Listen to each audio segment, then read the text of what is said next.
یہ Chakwal press club میں ہر اتوار کے لائیو پروگرام میں یہ جو ادھر چکوال کے جو مسائل ہیں، بنیادی مسائل ہیں، عوامی بالکل جو مشکلات ہیں اس کے بارے میں، تعمیرات اور سارا اس کے بارے میں ایک تفصیلاً گفتگو ہوتی ہے. تو یہ آج ریکارڈ حاضری تھی ادھر چکوال پریس کلب میں. تو یہ سارا اس حوالے سے جو لائیو اسٹوڈیو میں جو گفتگو ہوئی ہے تو یہ ملاحظہ کریں، جس میں بالکل جنگ حالات حاضرہ تعمیراتی سب کاموں کے بارے میں گفتگو ہوئی ہے. ہر طرف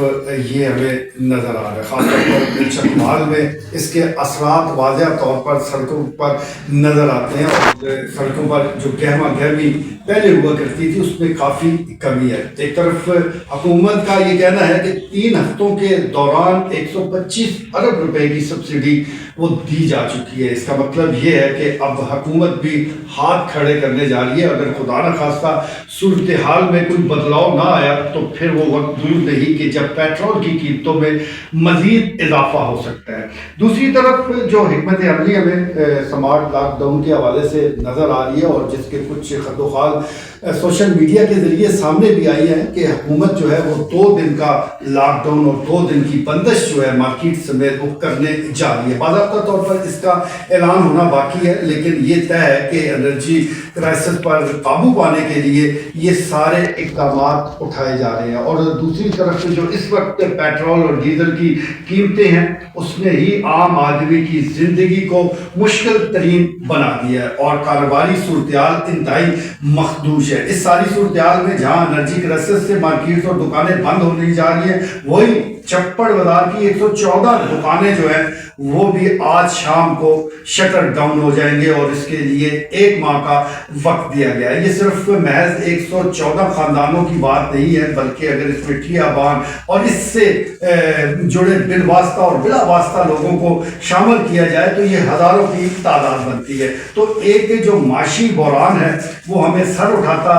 نظر آ رہا ہے، اور دوسری طرف پاکستان کی کوششیں ہیں کہ اس کرائسس میں سے کچھ راستہ نکالا جائے اور معاملات کو حل کیا جائے. اب ہم تو دعا ہی کر سکتے ہیں کہ اللہ کرے یہ جو ایران امریکہ وار ہے اس کا جلد خاتمہ ہو، تاکہ حالات جو ہے وہ معمول کی طرف آئیں. لیکن فی الوقت صورتحال بڑی گمبھیر ہے، اور چکوال کے حوالے سے جس طرح میں آپ کو بتا رہا ہوں کہ ایک طرف درجنوں دکانیں سیل پڑی ہیں، اور ان دکانداروں پر الزام ہے کہ انہوں نے یہ افغانیوں سے خریدی ہیں. دوسری طرف چپڑ بازار پورا بند پڑا ہے. پھر نقشہ جات کی مد میں کئی دکانیں سیل پڑی ہیں، اور اب اگر یہ سمارٹ لاک ڈاؤن بھی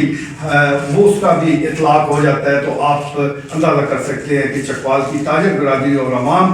کس مشکل صورتحال سے گزریں گے. آج اسی ملی جلے موضوع پر ہم گفتگو کریں گے، اور گفتگو کا آغاز کرتے ہیں چیئرمین پریس کلب سینئر صحافی خواجہ بابر سلیم سے. جی میر صاحب اسی روزانہ مہینے عموماً مطلب سبزی فروٹ اور ساری بڑی بالکل مطلب تیزی اور بالکل قیمت آسمان سے اس طرح دفعہ رمضان ہے ابھی دیکھا کہ، اور خاص کر سبزی یہ بالکل چیخاں مطلب ہے دور دور تک لوگوں کی، اور بالکل انہوں نے کہا جی پٹن کی لوڑ نہیں، کھیتاں جی پہ رہے تو مطلب زیادہ ہے. آلو مطلب 20 روپے کلو لینا تو کوئی احتیاط نہیں تھی، تو سارا مطلب تھلے. اج ہوں میں تکیا گیا جدو پٹرول کی قیمت ہے 53 روپئے جدو ودیا تو وہ سارا سبزی کی قیمت بھی ہوں بالکل تیزی کا رجحان ہے. اس کا مطلب ہے کہ میں اپنی ایک اسسمنٹ ہے کہ انڈیکیٹر ہے یا جڑا تھی ہوں نقشہ کھچ رہے ہو گے ہوں ساری کہ وہ کہہ رہے ہیں بڑی مہربانی کی ہے وزیر اعظم صاحب اپنی تقریر میں کہتے ہیں 537 سے 700 روپئے ہونا چاہیے. تو مطلب ہے کہ جس طرح ہوں ماحول بنے ہیں سارا سب ہو گئے قیمت نہ ہوئے نا کوئی خیال لگے گی لبنی کیا کوئی نہیں قیمت کہڑی ہوگی اتنی جوڑی ہے. تو بہرحال بالکل ایک قوم بالکل 24 کروڑ قوم بالکل عجیب و غریب قوم ہے. بالکل اپنی ہونے صورتحال کی سنگینی نہ اندازہ کرتے ہیں. بالکل 10 کروڑ کو 2 وقت کی روٹی نہیں ہے، چند مخصوص ہزاروں لکھان کی صرف ہے کہ پوری 70-80% تاری ساری مطلب دولت سمیٹ کے وہ بیٹھی ہے. تو بار یہ ہوں اس کو پھر اگر ایک پاس کہتے ہیں وطن ہے جو وطن بھائی وطن آپ کڈو ہوں سارا، اور سارا ہوں جو صورتحال پیدا ہو رہی ہے تو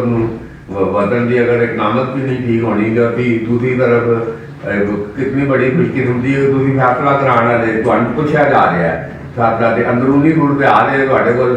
سارا جس طرح نقشہ کھچ رہے ہو تو ਕੋਈ ਮਤਲਬ ਇੰਜ ਆਮ ਆਦਮੀ ਜਦੋਂ ਕੋਈ ਬੇਚੈਨੀ ਦਾ ਸ਼ਿਕਾਰ ਹੈ ਤੇ ਫਿਰ ਕਿਹੜੀ ਫੁੱਲਾਂ ਤੇ ਕਿਹੜਾ ਅਮਨ, ਇਹ ਮਤਲਬ ਇਹ ਕਿ ਬੜੇ ਸੰਜੀਦਾ ਇਕਦਾਮਾਤ ਦੀ ਜ਼ਰੂਰਤ ਹੈ ਤੇ ਤੋਕੋ ਰੱਖਣੀ ਚਾਹੀਦੀ ਹੈ ਕਿ ਬਾਹਰ ਕੌਮ ਨੂੰ ਵੀ ਚਾਹੀਦਾ, ਕੌਮ ਦੇ ਅੱਗੇ ਗਰੀਬ ਬੰਦਾ ਦੇ ਪਹਿਲੀ ਕੁਰਬਾਨੀਆਂ ਦੇ ਰਿਹਾ। ਇਹ ਜਿਹੜੇ ਉੱਤੇ ਜਿਹੜੇ ਦੌਲਤ ਦੇ ਉੱਤੇ ਸਭ ਘੱਟ ਪਤਾ ਹੀ ਨਹੀਂ ਲਾਮਾਦੂਦ ਦੌਲਤ ਦੇ ਬੈਂਕ ਭਰੇ ਇਹਨਾਂ ਦੇ, ਬਿਲਕੁਲ ਇਹ ਆ ਕੇ ਕੁਰਾਨ ਦਾ ਹੁਕਮ ਹੈ ਆ ਕੇ ਇਹ ਤਕਸੀਮ ਕਰੋ ਇਹ ਜ਼ਰੂਰਤਮੰਦਾਂ ਦੇ ਤਾਂ ਕਿ ਮੁਲਕ ਇਹ ਜੋ ਇੱਕ ਬੁਨਿਆਦ ਜੋ ਪੈਦਾ ਹੋ ਰਹੀ ਹੈ ਤੇ ਸਾਰੇ ਆਪਣਾ ਹਿੱਸਾ ਪਾਉਣ ਹਿੱਸਾ ਦਾ ਮੁਤਾਬਕ ਦਿੱਤਾ ਤੇ ਇਨਸ਼ਾਅੱਲਾ ਉਮੀਦ ਹੈ ਕਿ ਮਾਮਲਾਤ ਕੁਝ ਬਿਹਤਰ ਅੰਦਾਜ਼ ਅੱਗੇ ਕਰ ਸਕਦੇ। ਠੀਕ ਹੈ।